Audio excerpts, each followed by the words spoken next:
안녕하세요. 저는 천수만 AB지구 경작자협의회 비상대책위원회 부위원장 이두원입니다.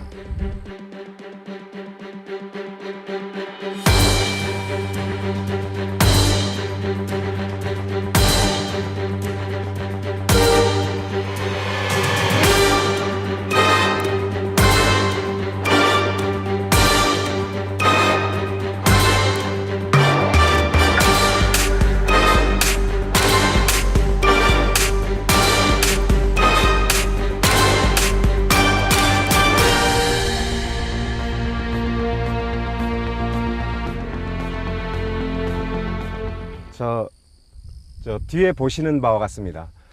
지금 시점이 7월 중순인데요. 7월 중순은 사실상 모의 성장이 거의 완성되는 단계입니다. 그런데 보시는 바와 같이 여기 지금 세 번째 모내기를 했음에도 불구하고 현재의 상황입니다. 비가 와가지고 물이 어느 정도 있긴 한 상황이지만 뭐가 없습니다. 벼가 없습니다. 이것이 바로 현재의 경작 상황이라고 말씀드릴 수가 있겠습니다. 말씀하셨듯이 저희들이 2차에 걸친 수십 대의 트랙터와 수백 명의 농민들이 시위를 한 바가 있습니다. 그 이유는 가물어서 물 부족한 이유가 아니고 농어촌공사의 간호로 물 관리의 실패에 대한 규탄과 대책 수립을 요구하기 위해서 시위를 했습니다. AB지구의 내용을 간단하게 말씀드리면 A지구 같은 경우 논면적이 약 2천만 평, 그리고 좀 전에 보셨던 간호로의 면적이 약 800만 평 정도 됩니다. 작년 2016년 11월, 12월, 2017년 1월 3개월에 걸쳐서 농어촌공사는 수억 톤, 수십억 톤의 물을 바다에 방류했습니다. 폐기 처분한 것이죠. 그 이유를 저희들이 따져 물었을 때 직접적으로 설명하지 않고 수질 관리를 위해서 그랬다, 내지는 매뉴얼에 의해서 그랬다라고 했는데, 그 모든 이유가 무엇을 전제로 해야만 되냐면 말 그대로 농사철에 농업용수 공급 가능을 전제로 해야만 되는 것이죠. 그럼에도 불구하고 그러하지 않는 상황이 야기됐는데, 거기에 대해서 저희들은 규탄하고, 지금 앞에서 보는 바와 같이 어마어마한 천문학적인 피해가 발생한 부분에 대해서 농어촌공사는 책임지고, 그리고 정부는 거기에 대한 대책을 수립하라 라고 하는 요구를 하기 위해서 시위를 했고요. 저희 농민들이 직접적으로 농사진 지 약 16년 됐고요.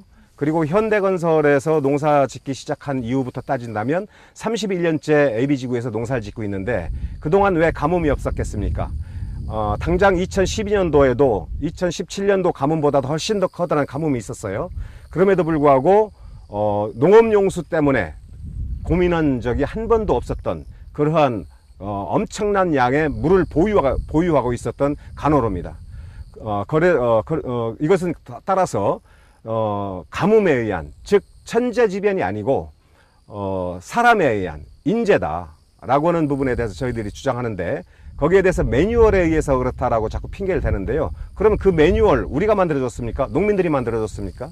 아니거든요.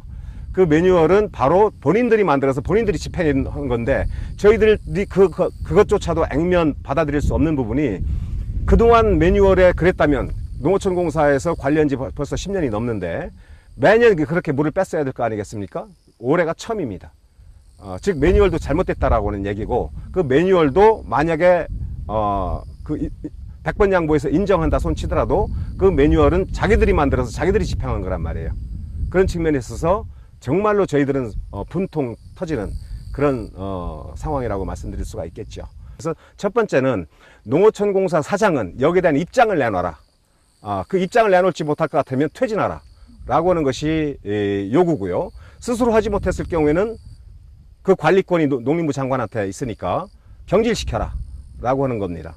그리고 두 번째는 저희들이 더 커다란 것을 요구하는 것도 아니고, 평년작 수준에, 물론 계상을 하고 계산을 해야 되겠지만 평년작 수준의 소출을 적용시켜서 보상하라 라고 하는 것이고, 그 보상의 방법은 여러 가지 있을 수 있겠는데 농민들하고 협의하자 라고 하는 겁니다. 그리고 세 번째는 재발하면 안 될 거 아니겠습니까? 그래서 재발 방지 대책과 관련해서 구체적인 매뉴얼을 내놔라. 지금까지 농어촌공사에서 이 농업용소를 관리하면서 저희들한테 문자 한 번 없었고 상의 한 번 없었습니다. 그 부분과 관련해서 이런 말썽을 펴놓은 사태가 벌어진 거거든요. 향후에는 이런 것들을 제도적으로 이런 사태를 예방하고 막을 수 있는 협의체 구성이 중요하다고 생각합니다. 전국의 서해안, 경기도에서부터 저 전라남도까지 참으로 많은 간척지가 있고 간척지 관리를 농어촌공사에서 하고 있는데 이런 사태가 재발되지 말라는 보장이 없습니다. 그래서 다른 농민단체와 연대하고 그리고 그 각계의 기관, 예를 들어서 국회 관련된 상임위 그리고 청와대를 비롯해서 많은 그 저희들이 아픔과 어려움 그리고 아까 말씀드린 대책의 수립과 관련해서 끊임없이 그 홍보하고 그리고 절규하고 싸울 거거든요. 그리고 정말 정말 이 부도 각각 개별농가단 이 사정을 보면 다들 부도 직전입니다. 논이 많긴 하지만 이것이 완벽한 자기 자본이 아니거든요. 대부분 근저당 돼 있단 말이죠. 원리금을 상환하지 못하는 그런 상황에 직면해 있습니다. 너무나 고통스럽습니다. 그래서 그와 같은 상황들을 절절하게 말씀드리고 대책 수립을 요구하는 그런 일정을 계속 가져갈 것이고요. 그러지 못할 경우에 끝까지 투쟁하겠다, 싸우겠다라는 계획을 가지고 있습니다.